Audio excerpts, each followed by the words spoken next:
अवगत करा रहा हूं। आप मेरी बात को समझ पा रहे हैं?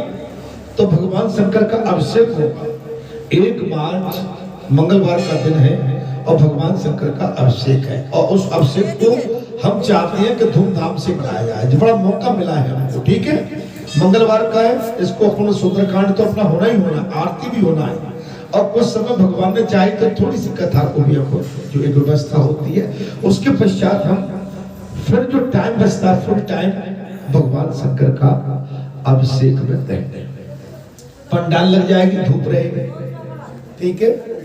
आगे पंडाल लग जाए, दक्षायंत हो जाए और भगवान शंकर को दूल्हा बना दिया जाए, बिल्कुल धूमधाम से, ठीक है? लगेगा कि हाँ कुछ आज होगा। यही तो आप क्या चाह रहे हैं, तो वो सब आपके सामने आ रहा है, ठीक है? अब मैंने आपको ये प्रोग्राम सब बता दिया। आगे हम आज कथा की ओर आते हैं। कथा में हमारा दृष्टांत चल रहा था कि भगवान स्वयं कह रहे हैं कि मेरी पूजा का फल क्या है और मेरे लिए जो व्रत रखते हैं उनका फल क्या है और मेरी प्रति समर्थ भाव से पूजा करते हैं, मेरे बन के करते हैं, उसका फल क्या है। आज आपके सामने एकादशी का जागरण और मध्य उत्सव की विधि एवं इसका महत्व क्या है। हमारे भक्त, हमारी माताएं, हमारे कई संत महात्मा एकादशी का व्रत करते हैं। मैं आज बता दूं एकादशी का व्रत कैसे करना चाहिए। उद्यापन नहीं बता रहा, उद्यापन नहीं है, मैं तो व्रत की एक आपको युक्ति बताता हूं कि जो हमारे संत महात्मा, मेरी माताएं, बहन, बेटी जो एकादशी का व्रत धारण करती है, कहती है उसका महत्व क्या है। तो यहाँ पर भगवान कहते हैं, नारद या भगवान कह रहे हैं या कोई संत महात्मा नहीं कह रहा, ध्यान करना है इसको, या कोई ऋषि नहीं कह रहे हैं, भगवान स्वयं कह रहे हैं। बोले नारद, बोले हे ब्राह्मण, गीत वाद्य नृत्य पुराण पाठ धूप और दीप नैवेद्य पुष्प चंदन अनुलेपन फल निवेदन श्रद्धा दान इंद्रियम संयम सत्य भाषण, बात को समझिए, सत्य भाषण, भाषा आपकी सत्य हो, निद्रा त्याग प्रसन्नता पूर्वक मेरा पूजन आश्चर्य, थोड़ा सा आवाज घबरा रही है, उसको ठीक करिए, बंद करिए माइक। प्रसन्नता पूर्वक मेरा पूजन आश्चर्य और उत्साह सहित पाप और आलस्य का त्याग, कोई पाप न करे, आलस्य न करे, नींद को त्यागे, प्रदक्षिणा नमस्कार हर्ष युक्त हृदय से नीराजन तथा प्रत्येक पहर में मेरी आरती हो। एकादशी का पाप नहीं, निद्रा त्यागना पड़ेगी एकादशी को। हमने पहले ही बता दिया था आपको, हमने पहले ही कहा कि निद्रा त्यागना पड़ेगा और आप पलंग पर चारपाई पे नहीं सोएंगे, आप जमीन में शयन करें। समझ में आ रही है? इन गुणों से युक्त जागरण एकादशी की रात्रि में करना चाहिए। एकादशी के व्रत वालों को रात्रि का जागरण करना चाहिए। बहुत कठिन है, हम व्रत को धारण तो कर लेते हैं लेकिन व्रत हमारा कैसे होना चाहिए वो कर लिया। आज हमारी एकादशी है और सबको कहेंगे डंके की जो एकादशी है, लेकिन एकादशी में पाप तराजू नहीं तोले, संसार का कोई भी धंधा न करे, पर नारी के पास और उसको देखने की चेष्टा भी न करे, झूठ नहीं बोले, ईर्ष्या नहीं करे, क्रोध कलेश नहीं करे, मन में किसी प्रकार के विकार नहीं लावे। जो भगवान कह रहे हैं नारद, मन में किसी भी प्रकार के विकार नहीं, ब्रह्मचर्य का पालन, धरती माता पे शयन, रात्रि में कीर्तन, 3 पहर मेरी आरती, संध्याकालीन, मध्यकालीन और प्रातःकालीन। मेरी, लेकिन करते कहाँ है? रात को भोजन कर लिया, खींच के सो गए अपनी पत्नी के साथ। क्षमा करेंगे, मैं कड़े शब्दों में कह रहा हूं, डबल बिस्तर की इजाजत नहीं है इसमें। सिंगल आसन और सिंगल आसन पर साइड नीचे। जो भी संत है, महात्मा है, मेरे जो भी बैठे हैं, आज आप लोग खोल के सुन लो। अगर आप बाबा की कथा सुनते हैं, मेरे साथ सत्संग करते हैं, तो अपनी धर्म पत्नी के साथ अगर आपने कथा सुन ली तो फुल रात्रि शयन निषेध है।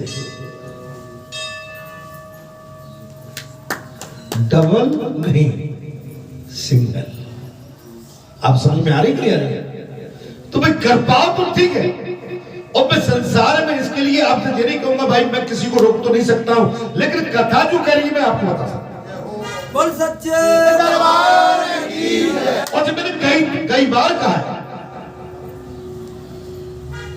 कि आपको साधना ऐसे ही आसान नहीं है, साधना बहुत कठिन है।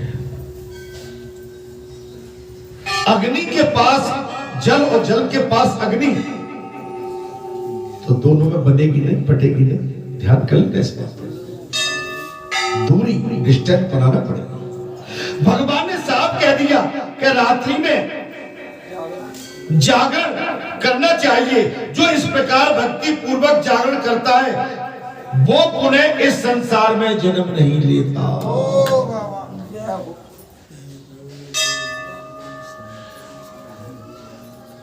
नारद, यदि कोई कथा वाचक मिले तो एकादशी के जागरण में पहले पुराण पाठ की व्यवस्था करनी चाहिए। तो कथा जहां हो गई, उस दिन जब हम कोई यहाँ पर किसी ने उद्यापन किया था तो हम कह रहे कि भैया यहाँ बैठ के पहले कथा सुनो। हमने यही शब्द कहे थे। क्या कहा था हमने? तुम भीतर दौड़ मत लगाओ। क्या कहा था हमने कथा सुनो। हम कोई, अरे हमें पता नहीं, हम तो पहले जितोबार पहले कथा सुनो। आप संसार की व्यवहारिकता में पड़े। जो व्रतधारी है, व्रतधारी के लिए कह रहा हूं भाई, आप पर व्यवस्थापक है, आप अपनी व्यवस्था उनको दे दो। लेकिन आप व्रत धारण किए हुए हो, लेकिन फिर भी संसार में अटके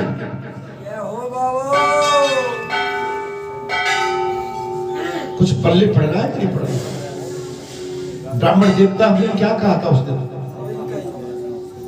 दोबारा लौट के फिर पूजा करा।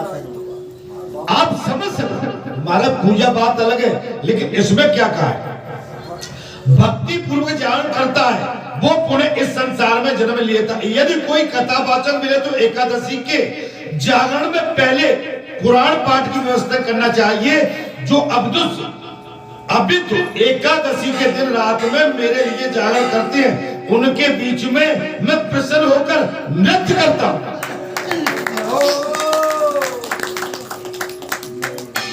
जी भगवान कह रहे हैं मैं नृत्य करता हूं,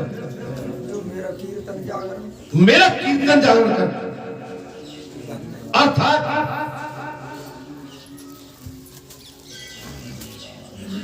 जो एकादशी की रात में जागरण करते समय दीपदान करता है वो एक एक निमेष में गौदान का फल प्राप्त करता है।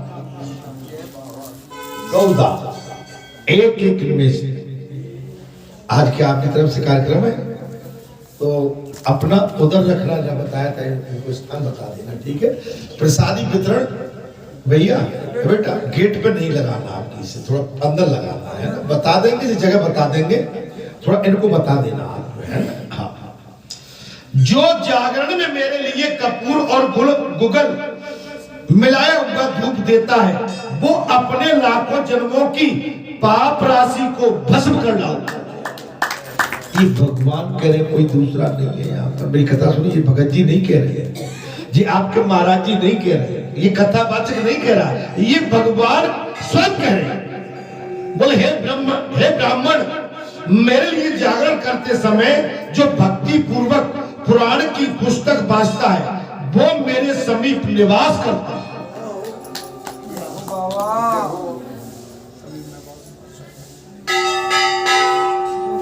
मेरे लिए जागरण करते समय जो भक्ति पूर्वक पुराण की पुस्तक वाचता है वो मेरे समीप निवास करता है। भगवान कहने लगे, हे ब्राह्मण, मेरी परिक्रमा करने से विद्वानों ने जिस फल की प्राप्ति बताई है वो पुण्य फल 4 करोड़ यज्ञों से भी नहीं प्राप्त होता है।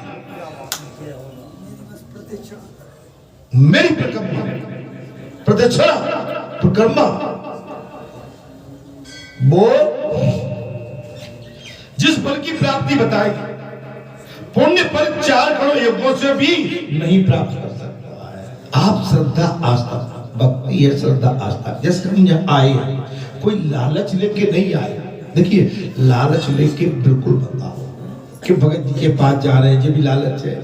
भगत जी को दिखा देंगे चेहरा सरक लेंगे, भगवान के पास आप आए।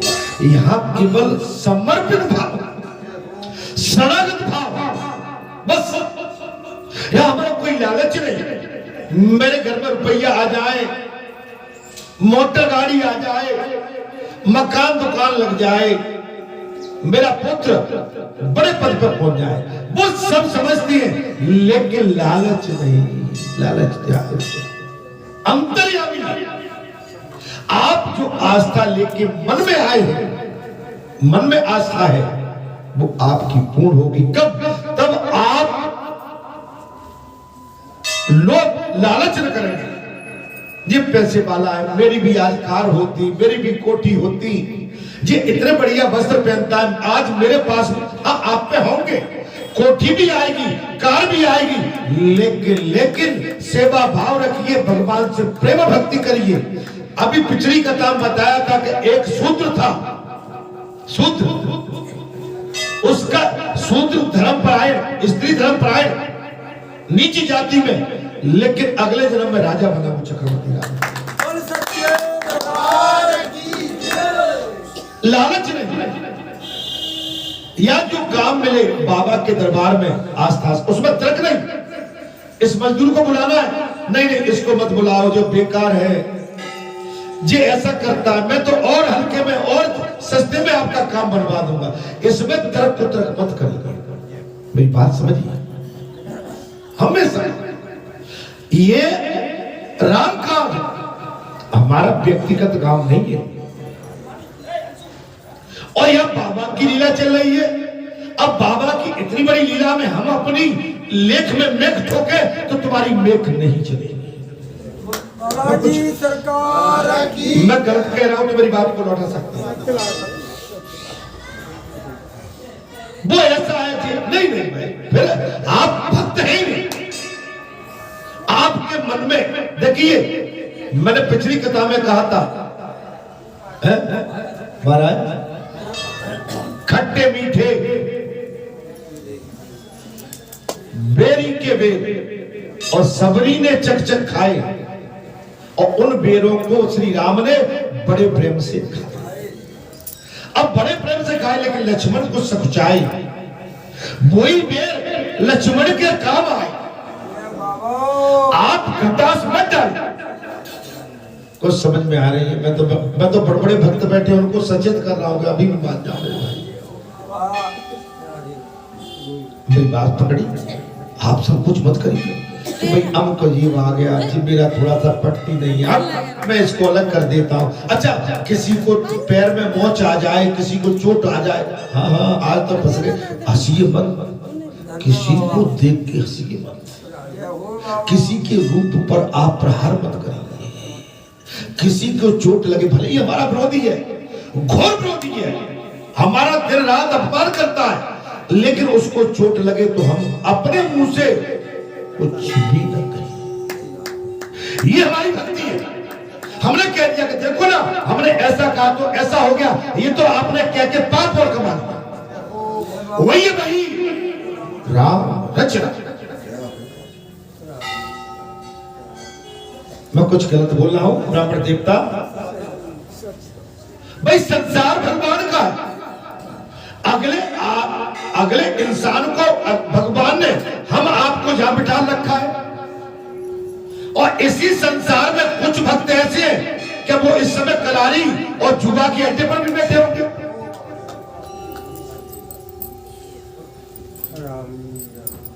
कुछ ऐसे भक्त भी हैं कि कलारी पर जाके जुए और शराब के अड्डे पर भी बैठे, लेकिन आप पर दया प्रभु ने की है तब बैठे आप। बोल बालाजी। आप अपने प्रारब्ध के अनुसार जहां बैठे, क्या आप अपने अच्छे वाले प्रारब्ध को किसी से घृणा करके, बात अपवाद करके, क्या इसको आप खोना चाहते हैं? जी मैं कुछ ठीक बोल रहा हूँ, गलत बोल रहा हूँ? ठीक है महाराज, सचेत कर रहा हूं। भगवान का ये दान आता है, ये दान है। आप जैसे संत, आप जैसे महात्मा विश्वास से दान करते हैं। हम तो बालाजी को दान दे रहे हैं। अगर तुम्हारे भगत जी, तुम्हारे महाराज जी इस दान को अपनी जेब में रख के और इससे अय्यासी करेंगे तो क्या उनका भला हो सकता है? नहीं हो सकता है। पाप कमाएंगे, जड़ मिट जाएगी, कुल मिट जाएगा, जन्म देने वाला भी पैदा नहीं होगा। समझ लेना मेरी बात को। मैं बहुत कड़ी शब्दों में बात कहता हूं। मेरी बात आपको कहां तक अच्छी लगती है ये तो आप समझो। मैं आपको वही पढ़ाई पढ़ाऊंगा कि जो संसार का जहर है, वो संसार का जहर जैसे भगवान श्री कृष्ण ने जमुना जी में घुस के जहरीले नाग के नाक पर नृत्य करके उसका जहर निकाल दिया था और उसका भाव बदल गया था। मैं भाव बदलना चाहता हूं, आपका कल्याण चाहता हूं, अपना भी कल्याण चाहता हूं आपके साथ।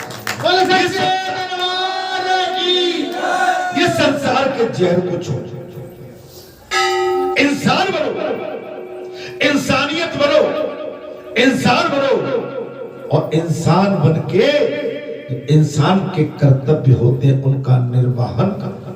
धन्य बाबा। अर्थात भगवान स्वयं कहे नारद, मेरी परिक्रमा करके जो रात्रि में गीत और श्री विष्णु सहस्र नाम का पाठ करता है, वो उसके साथ जागरण करने से वेद और पुराणों में बताए हुए सभी पुण्य फलों को प्राप्त करता। निर्मल जन, निर्मल भाई व्रतम कर लेते, सोमवार का व्रत है, लेकिन हम दुनिया भर की चुगली कर रहे हैं। मंगलवार का व्रत है, हम निंदा कर रहे हैं। शनिवार का व्रत है, हम निंदा कर रहे हैं। भ्रष्ट हो गए, खान पान पर संयम नहीं। काय का व्रत? कैसा व्रत? व्रत का मतलब होता है पवित्रता। महाराज, व्रत का मतलब है पवित्रता, आस्था।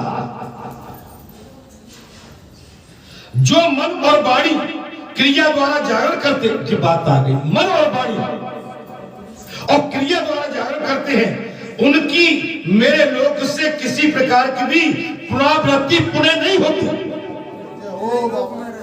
मेरे लोक में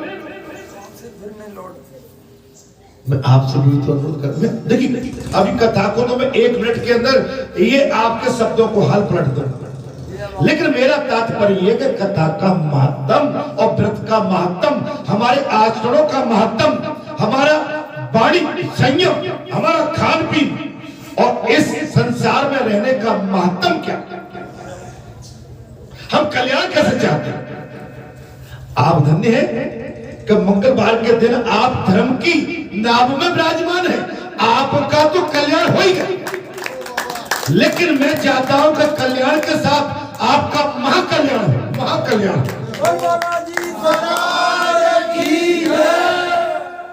महाकल्याण,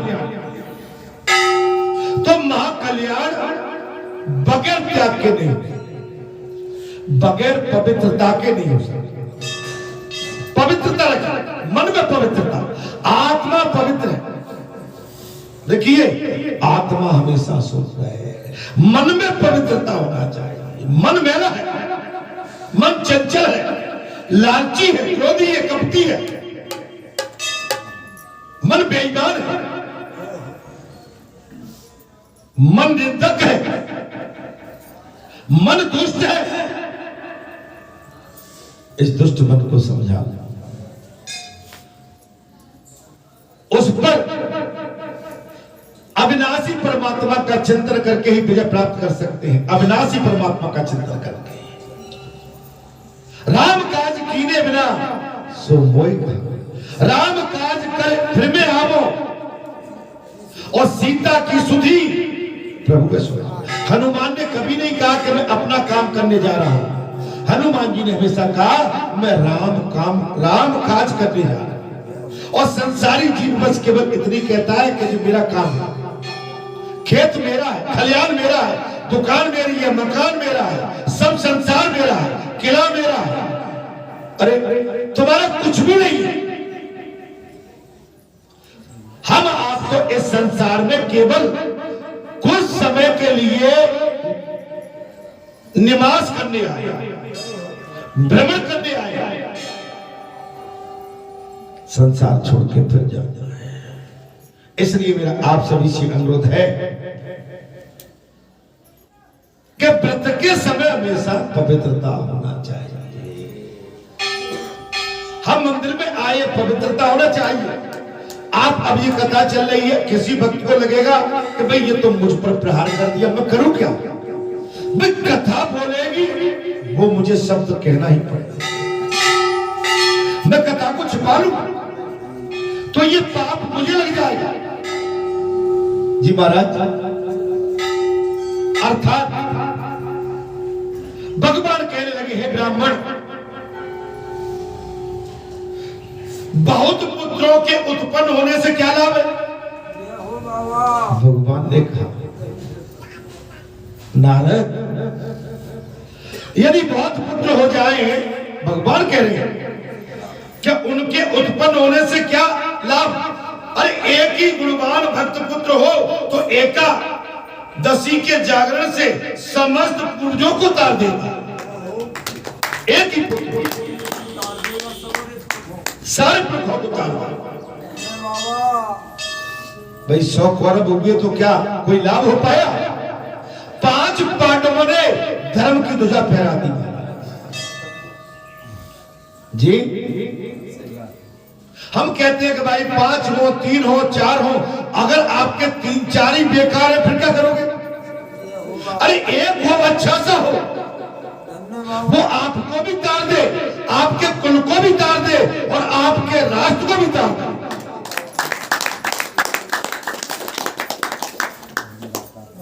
जैसे मोदी, जैसे योगी, बताइए एक ही है ना? देश राष्ट्र हित में, जनहित में, धर्म हित में, सेवा हित में, त्याग हित में, बलिदान हित में, वैराग हित में। बताइए अब ये हमारे लिए जीता जाता उदाहरण है नहीं है? अरे कुछ काम करो, कुछ काम करो, जग में रह के कुछ नाम। ये जन्म बेकार नहीं चला जाए आपका। महाराज जन्म बेकार नहीं चला जाए, ध्यान करना इस बात का। मैं आपसे वही अनुरोध में प्रातःकाल की कथा में भी कहा था कि देखिए हमको कोई ईमानदारी से कोई काम सौंपता है तो उसमें खरा सौदा होना चाहिए, उसमें किसी भी तरह की लूम लपेट न हो, अंधविश्वास कर ले। अरे भगवान का तो इतना बड़ा शीशा है कि पूरे संसार को बैठा बैठा देख रहा है, वहीं से देख रहा है। इतना बड़ा दर्पण है भगवान का। 84 लाख योनियों पर भगवान का कंट्रोल है और हम सबको बैठा बैठा वहीं से देख रहे हैं। बच नहीं सकते। हम कुकर्म करेंगे, हमारे कुकर्म पकड़े जाएंगे। हम धर्म कर्म करेंगे, वो भी भगवान के सामने आए। महाराज भगवान का दर्पण है कि दमदार? दर्पण झूठ न बोली। भगवान का दर्पण तो बहुत बड़ा है। आपके घर के अंदर जो दर्पण होता है ना, आप दर्पण में के सामने खड़े होना, जो आप करेंगे और जो आपका स्वरूप होगा, जो एक्टिविटी होगी वो दर्पण में आती जाएगी। तो समझ लो कि उसका दर्पण कितना बड़ा है, वो लगा के बैठा हुआ है कि मैंने इतने बंदों को, इतने मानव को मैंने संसार में उतारा है, इनकी गतिविधियां क्या,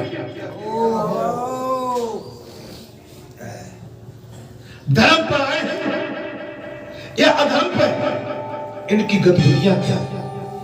ढोलक वाला भैया सो रहा है इस समय कि कथा सुन रहा। एक उदाहरण दे रहा हूं, उदाहरण दे रहा हूं, सो नहीं रहे, कथा सुन रहे, ठीक है, आएगा। बोल सच्चे अब बताओ, अब हम इतनी कर्याई कर रहे, नहीं कहते भगवान दिख रहा है तो तुम नहीं बोलते, कहते नहीं मैंने पैसे ही बंद करिए आंखें, और वो तो मैं सुन तो सकता हूं। दर्पण झूठ न बोलो, लोग किसी बात का नहीं करते। देखिए मुझे नौकरी में मेरी वेतन मिली, मेरी उसी में प्राप्ति हुई, मेरा सीमा है। हम अगर अधर्म की ओर दौड़ेंगे, कुछ अन्य कमाई, अधर्म के साथ कमाई, वो कभी फलेगी फूलेगी नहीं, वो हमारे कुल का भी विनाश कर देगा। समझ रहे, बिल्कुल सोना खरा होना चाहिए, इसमें किसी भी तरह की आगार प्रचार नहीं। अब मैं संत भी बन जाऊं और यहां से जाके चक्की चलाऊं, एक बात बता रहा हूं, मैं एक बात बता रहा हूं, या संत बन जाऊं और यहां से जाके दुकान पर बैठ जाऊं, तराजू तोलूं, तो तराजू तोलेंगे तो तराजू में तो गड़बड़ होती है ना, कुछ थोड़ी बहुत। अच्छा बताओ होती है कि नहीं होती? तो अब हम संत कैसे रहेंगे महाराज? रह सकते हैं? संत नहीं रह सकते ना। संत वही है जो वैराग्य धारण करे। चलिए आप दुकान पर भी बैठ गए तो आप खुद तोलो मत, और अपनी दुकान की ऐसी साख बना दो जैसे बाजरा के लड्डू, तो समझ में बात आ जाए। साख बनाइए, विश्वास, विश्वास से काम होता है। किराने की दुकान है परचूनी की, आज रावलदास फेमस है जी, लाइन लगी रहती है, माने 10-10, 20-20 लाख की सेल हो जाती है कि दिन में। समझ में आ रही है नहीं आ रही है? विश्वास का सौदा है। अपनी साख बना के यदि आप अपनी दुकानदारी चलाते हैं तो वो आपकी हमेशा फलेगी फूलेगी, और सूतक लगा के उसमें कुछ बेईमानी करके छल कपट से कमाते हैं, वो कहीं ना कहीं छोटे से समय के लिए तुम संतुष्ट हो सकती हो कि मेरी दुकानदारी बहुत आगे चली गई, लेकिन वो एक ऐसी पराजय आएगी महाराज कि बिल्कुल जैसे छप्पड़ फाड़ के देता है वैसे भगवान छप्पड़ फाड़ के नहीं लेते।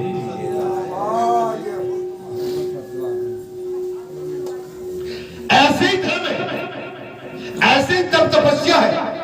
आप अभी मैं जहां बैठ के लंबी लंबी बात करूंगा आपसे, मेरे मन में कपट है यार, मैं अधर्म पर चला जाऊं तो मेरा अधर्म, मेरा किया हुआ पाप छिप नहीं सकता। 2-4 बार तो छिप जाएगा, लेकिन बार बार नहीं छिपेगा।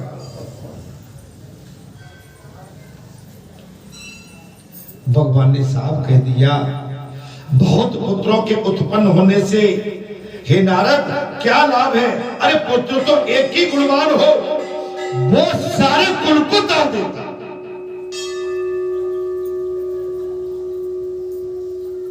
जो मेरे द्वारा कहे हुए जागरण के महात्म को भक्ति पूर्वक पढ़ता है, वो भी उसकी कई पीढ़ियों का उद्धार कर देता है। एक पीढ़ी की बात नहीं, कई पीढ़ी का। मेरी कथा को जो पढ़ता है वो अपनी कई पीढ़ियों का उद्धार कर देता है। सुनता है और सुनाता है, उसकी कई पीढ़ियों का उद्धार हो जाता है। आप कथा सुन रहे हैं, आप सुनते रहिए, आपकी कई पीढ़ियों का उद्धार आपके केवल यहां बैठकर कथा सुनने में हो जाएगा।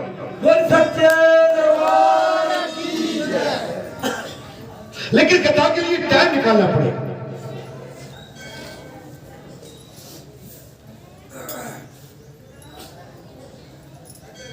अर्थात अनजाने में या जानबूझकर जो पाप किया जाता है वो पुनर्जन्म जन्म में ही जिस पाप राशि का संचय किया गया है, एकादशी के जागरण से उन सब का नाश हो जाता है। जाने अनजाने में भगवान कहते हैं ब्राह्मण, यदि किसी से पाप हो गया है तो वो एकादशी का व्रत पवित्रता के साथ करता है तो उसका इसी जन्म में उद्धार भी हो जाता है। लेकिन पाप की पुनर्वृत्ति बार बार नहीं होना चाहिए, पुनर्वृत्ति बार बार। एकादशी के जागरण से उन सब का नाश हो जाता है। चतुरानन जो द्वादशी के इस महात्म को पढ़ता है अथवा सुनाता है, वो सब पापों से मुक्त होकर सनातन गति को प्राप्त होता है, माने मुझे प्राप्त होता है। जो इस वेद को पढ़ता है या सुनाता है, वो द्वादशी के दिन मुझ सनातन को स्वयं प्राप्त। आप अंदाज लगा सकते हैं, आपकी नित्य क्रिया में स्वच्छता होना चाहिए, पवित्रता होना चाहिए, दिव्यता होना चाहिए, त्याग वैराग्य होना चाहिए।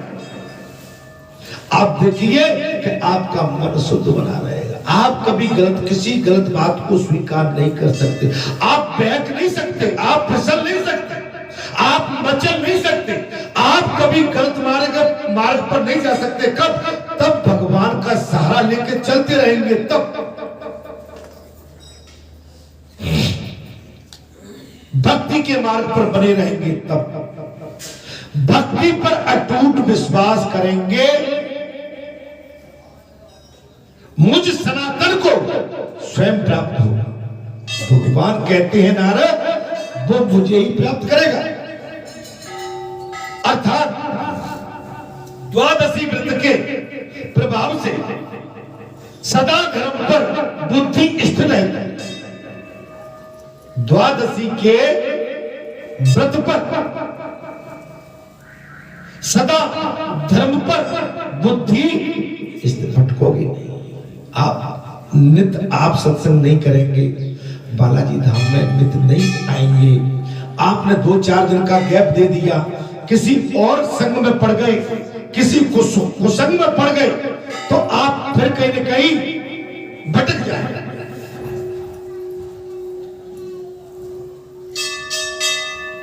आप जितने रास्ते बदलेंगे उतने रास्ते आपके लिए कठिन होते चले जाएंगे। रास्ता केवल एक होना चाहिए, धर्म का मार्ग, एक गुरु। जैसे एक माता पिता है, एक में ही अनेक है, एक इष्ट। अर्थात मेरे प्रति हे ब्राह्मण अत्यंत निर्मल भक्ति का उदय होता है। हे ब्राह्मण मेरे प्रति जो भक्ति का भाव रखता है, समर्पित भाव रखता है, उसे निर्मल भक्ति का उसके अंदर उदय हो। निर्मल भक्ति, पवित्र भक्ति, और मनुष्य को पाप नहीं लगता। उस मनुष्य को हे ब्राह्मण पाप नहीं लगता। स्वयं भगवान कह रहे हैं। अज्ञान के शुक्ल पक्ष की द्वादशी तीर्थ में विद्वानों को प्रातः काल विधि पूर्वक मत्स्य योग मनाना चाहिए, विधि पूर्वक। और उसकी विधि इस प्रकार है कि अज्ञान के महीने की एकादशी तिथि को मन और इंद्रियों को संयम में रखते हुए बुद्धिमान पुरुष देव पूजन के पश्चात विधि पूर्वक अग्नि स्थापन करे और उसके बाद शंख, चक्र, गदा, किरीट तथा पीतांबर धारण करने वाले सर्व लक्षण मुझ प्रसन्न बादविंद गोविंद का